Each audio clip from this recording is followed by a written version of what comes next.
Okay, this is Top of the Pops from the BBC World Service, and it's my great pleasure to welcome Ron MAEL to the studio. Half of Sparks. Good to be here. How you doing? Good. So you've been playing some dates in Britain at the moment. How have they been going? They've been going really amazingly well.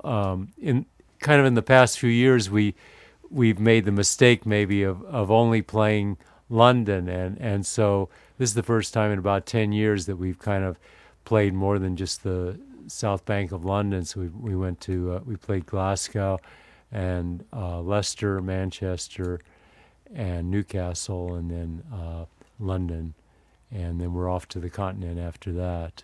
And so it's been really amazing because the show is pretty challenging because we're doing the whole new album, Hello Young Lovers, is the first half of the set, and then there's a short interval, and then we do kind of an assortment of the older songs. But the audience response has just been amazing. So.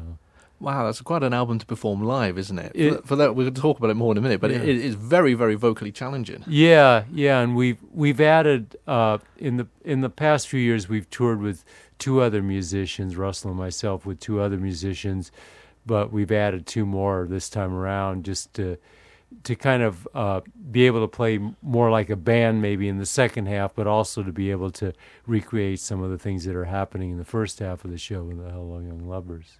So we've mentioned the album. It's Hello Young Lovers. It's a follow.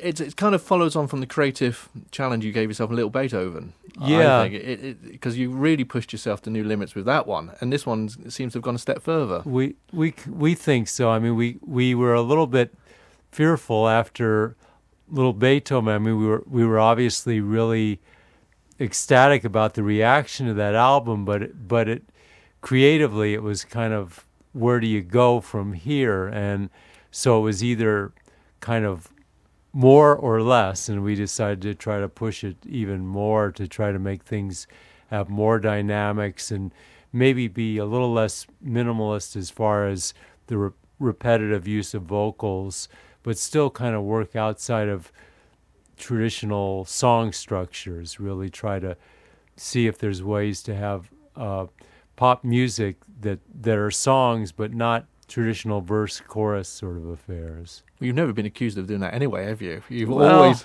Yeah, starting with Little Beethoven, we kind of pushed it even further than we had in the past. So it's a very vocally challenged album. And it's quite minimalistic on the music as well. It's not a big full production behind it. It's very much carried by Russell's vocals and your piano. They're the main two items that really stand out on the album. Yeah, because we use the vocals a lot of time in the way that percussion maybe is used to really propel the songs, and also sometimes just like sampled string things as instead of drums or percussion, to really have different ways of kind of pushing a song along other than just the traditional ways that are used in pop songs. And then all of a sudden, like guitar and drums will come in, and to us they have more effect than songs where they're there for the whole song. Dick Around starts the album, and it just that sets up the stall straight away, doesn't it? Well, yeah, we're kind of, if anything, we're most proud of that song on the album because it's kind of the most extreme. It's hyper, which a lot of Sparks songs are kind of hyper, but this is super hyper. But then it also has passages that are really soft and melodic. It kind of goes through a lot of changes, but then it's also hooky in a way that a pop song should be, we think. I first heard Dick Around by accident in the office. Someone else was playing it. I didn't know the album had come in yet. And it struck me, it's the kind of movie, it struck me it's a track that should have been in a musical. I thought someone was actually listening to a musical soundtrack.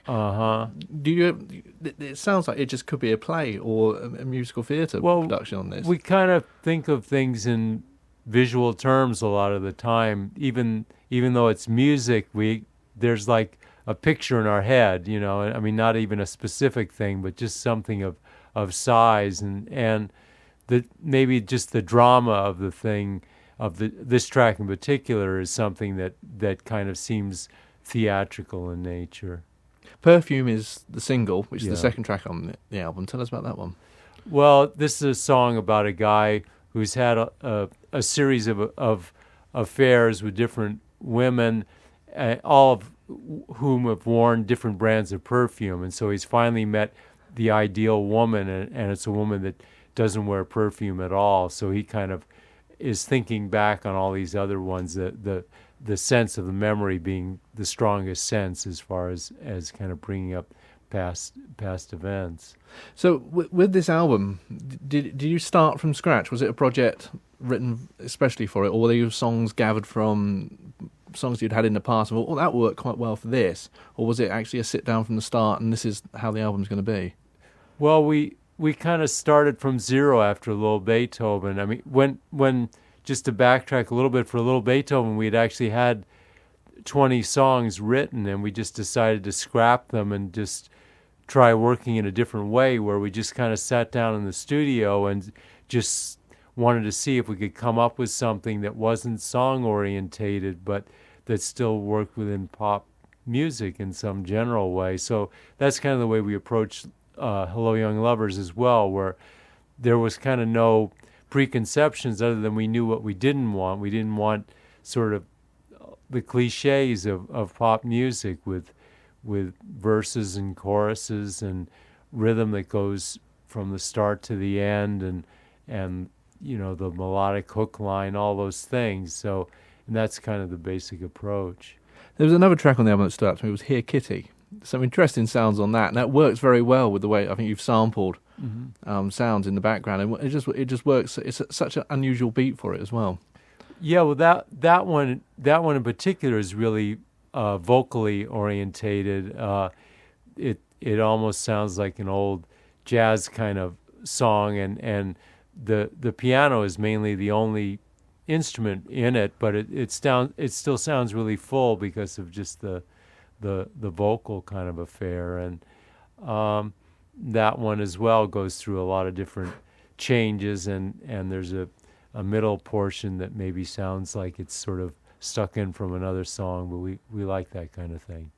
So where do you go next? This is you can't go back and just make a straight pop album with 10 songs now, can you? Well, fortunately, we're not yet at the stage of having to figure out musically what we're doing next. I mean, we really want to tour a lot with this album, and we've even played already probably more than we played with the Little Beethoven album. So we're kind of putting off that moment of decision where it goes, because it's kind of hard to figure out what happens next after this album, because it's kind of extreme in certain ways, and it's kind of hard to even build on that to make it more extreme, but then to make something more minimal and more conventional isn't something we're interested in either. So we're kind of trying not to think about it too much. So it's been, since the first half Nelson would have been, nearly 35 years? Close, yeah. That's quite an output and quite a time, and to still stay challenged. When you want to challenge yourself with music, is it been easy or difficult to keep coming up with, not reinventing yourself, but actually pushing yourself? Because it would have been easy to sit and just, number one song in heaven, great album, let's just do a copy of that. It would have been very easy to just keep doing that, wouldn't it?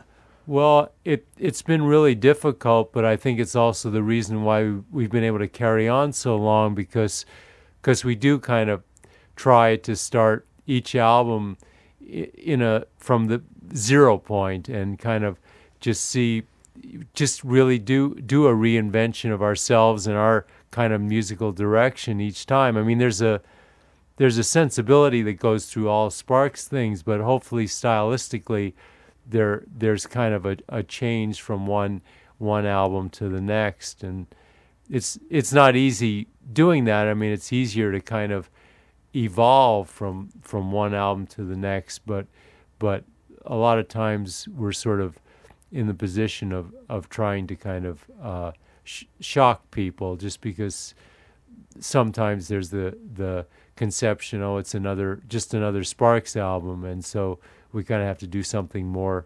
attention-getting than other people might.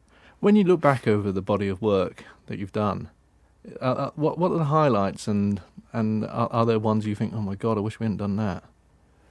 Well, a lot of the highlights. It's kind of hard to separate the reaction to the album from the music sometimes. I mean, obviously, with Kimono My House, that was an amazing experience for us because we had two albums out in America that did nothing, and then Russell and I moved to England and reformed the band, and the reaction to the first record was kind of extraordinary and something completely different than what we had in the States. So that was an amazing thing. And then just, I think, Number One in Heaven, where we kind of went the other direction and kind of abandoned the band approach and just worked with the studio and with a producer and electronics for the first time. That was in '79, and Giorgio Moroder was the producer, and none of us knew kind of exactly where it was going, other than we really felt all along the way that we were doing something really, really new. And I think Lil Beethoven really was a benchmark for us, because it seemed like a quantum leap from what we had done just before that, where it was kind of hard to place what the music was all about, but it seemed like something that you really hadn't heard at least in that kind of combination before. I think that's an understatement, because I think it was the album Balls before that, wasn't it? Yes. And then suddenly we get this, and it was kind of wow. Yeah. How did you? We use it? It went down really well. I think it. Some people really loved it, some really hated it. Yeah. But it most people liked it. It's kind of. Were you kind of really worried when you put that out, thinking, how's everyone going to take this? Well, we just were anxious, I guess, because we worked in kind of such a vacuum, and there was kind of no feedback for 2 years, and so when an album finally comes out, you don't know what's going to happen, but the reaction to that album was way beyond what we'd expected. And then with Hello Young Lovers, we kind of thought, well, the reaction to Lil Beethoven was so strong, it's time for the inevitable backlash. But actually, the reaction's been even stronger for the new album than Lil Beethoven. So we're not supposed to care about that sort of praise, but we do secretly. I bet. This is Top of the Pops, the radio show, and of course, back in 1974, you appeared on Top of the Pops, the TV show, which basically just, overnight made Sparks in the UK. That was a hell of a performance and scared lots of little 9-year-olds, especially me. I remember watching you up there. You looked very sinister on that performance, and certainly in the early days, it's the way it's kind of, oh my God, that man behind the piano is a bit. I wouldn't want to meet him on a dark night, but it's far from the truth. Well, it's hard for me to kind of psychoanalyze that whole thing. I mean, I don't know what my real personality is. I mean, I feel more natural actually being on stage than I do in what you would call the real world, So it's not like I can say that that's sort of a put-on act or whatever, because that kind of comes really naturally to me. So I don't know. It's Dr. Jekyll and Mr. Hyde or something along those lines. I watched it the other day again, and it is still very one of those moments in music history in the UK where a band just made their mark instantly, and it's just stunning.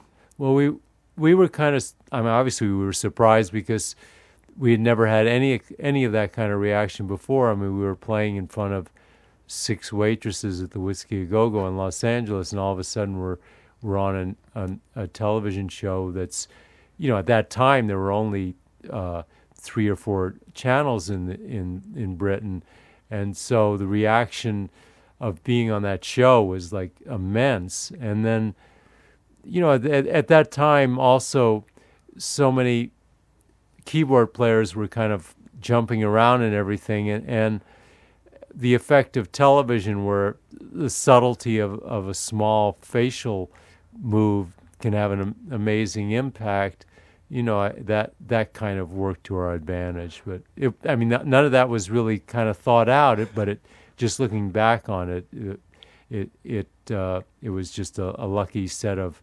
circumstances. You and Russell have worked together.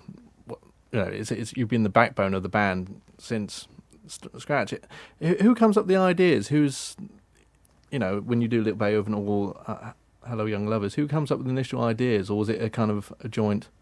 Well, it's fairly joint. I mean, to be honest, Russell had more of a part in the writing, especially like around the early albums and Come On to My House, and now he does most of the recording of the albums. I mean, we're really self-contained, and obviously all the vocal arrangements he does. But as far as the musical, the start of the musical ideas, I guess that's kind of been taken over by me just by default somehow. So you got your own studios as well. Mm-hmm. You own all the recordings now, which is nearly what most bands do now, and you license them out.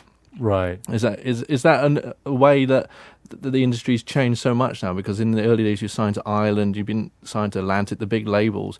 Does this give you much more freedom to actually record it all yourself and then decide this is how it's going to be released? Well, it does in a certain way. I mean, a lot of the times now we feel free of somebody looking over our shoulder while we're working, but it's still really, it's maybe even more conservative as far as radio now than it was a long time ago. So even though you have the freedom to kind of work in a way that maybe is less kind of under the microscope of somebody while you're doing it, in the end it's probably even more difficult because of the conservative nature of radio. I mean, we always kind of, maybe it's just sort of a blind feeling, but we always feel that what we do is going to be successful with the public if the public hears it. But there's a lot of times just the filter of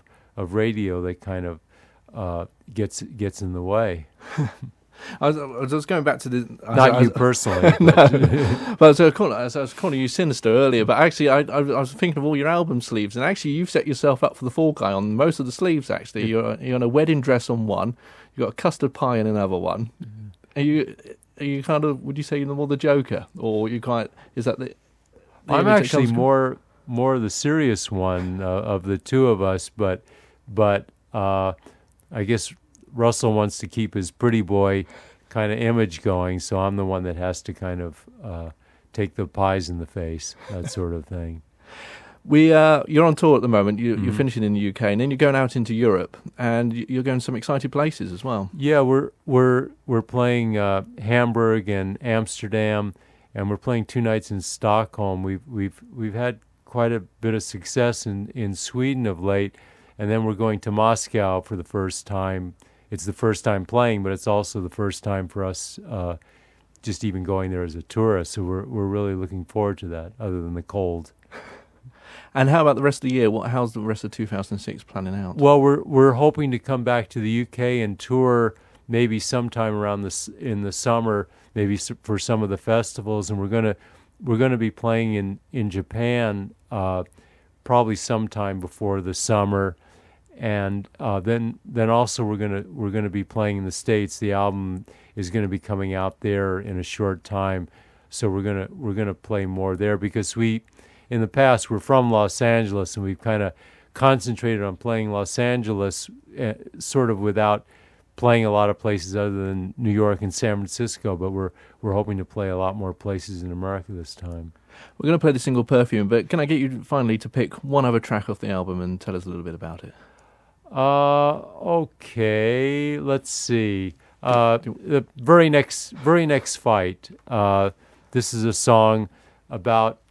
It's really an obsession love song, where a guy notices other guys kind of noticing his girlfriend and kind of staring at her legs and those sorts of things, and rather than sort of just taking it in a passive way, which the girl recommends, he kind of becomes extremely aggressive to the point of violence every time that happens. Great stuff. Ron, thank you very much for your time. My pleasure.